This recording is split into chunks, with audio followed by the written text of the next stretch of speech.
Salamat sa Diyos. Tayo ay dumulog sa Santo Niño. Minsan ay may isang pari na nagtanong,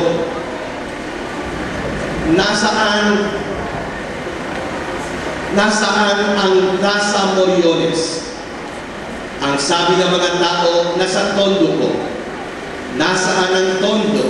Nasa Maynila po. Nasaan ang Maynila? Nasa Pilipinas po. Nagtanong na naman ang pari, nasaan ang Pilipinas? Nasa Asia po. Nasaan ang Asia? Nasa mundo po. Tinanong ng pari, nasaan ang mundo?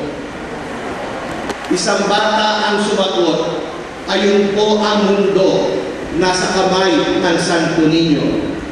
Kaya tayo ay dapat na dumulog sa Santo Niño sapagkat hawak niya sa ating hawak niya sa kanyang mga kamay ang ating buhay, ang ating kinabukasan, ang ating tagumpay kung tayo ay dudulog sa Santo Niño. Mga obispo at mga pari, ang halimbawa ni Jesus na tumanggap ng mga batang ikinuturing na baliwala sa libon. Manalangin tayo. Tingin mo at nasambay ng Kristiyano ang lahat ng mga bata na magkaroon ng pag-asa at magandang kinabukasan. Manalangin tayo. tingin mo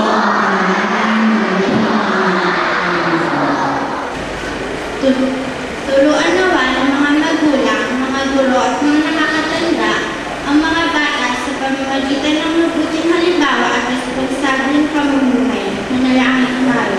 tingin mo Maging mulat nawa ang mga butante at matutong kumilapis at pumili ng katitakot tapat at tumutupad sa kalooban ng Diyos. Manalangin tayo. tingin mo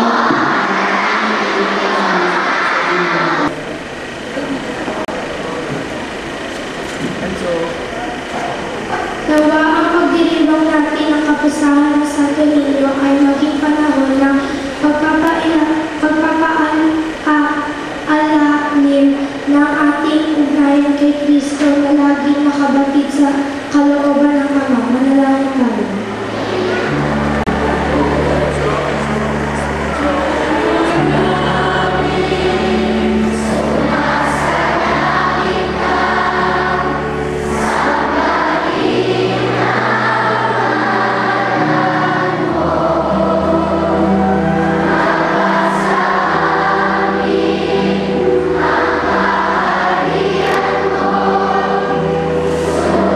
Amen.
Garcia Enriquez family sa kanilang paghahanda para sa kapistahan ito ng Santo Niño.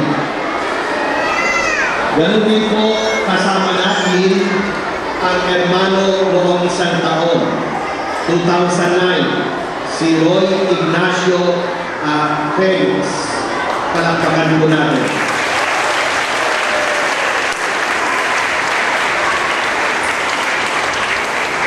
Ang magiging hermano po sa susunod na taon, 2011, si Tristan Navarrete Donato.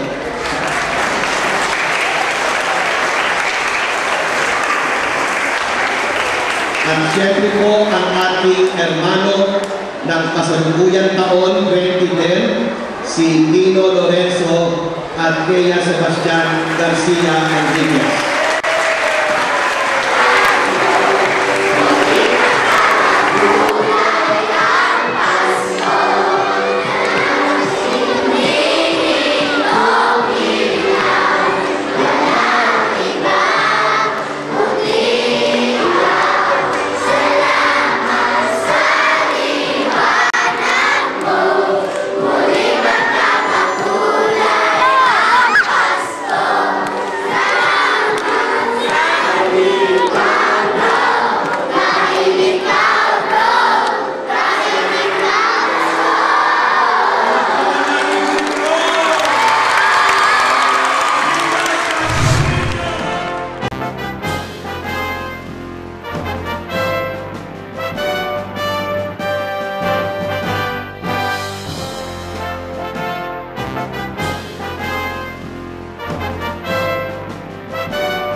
Kuya, kayo po na doon sa unahan. Ang ilan nyo?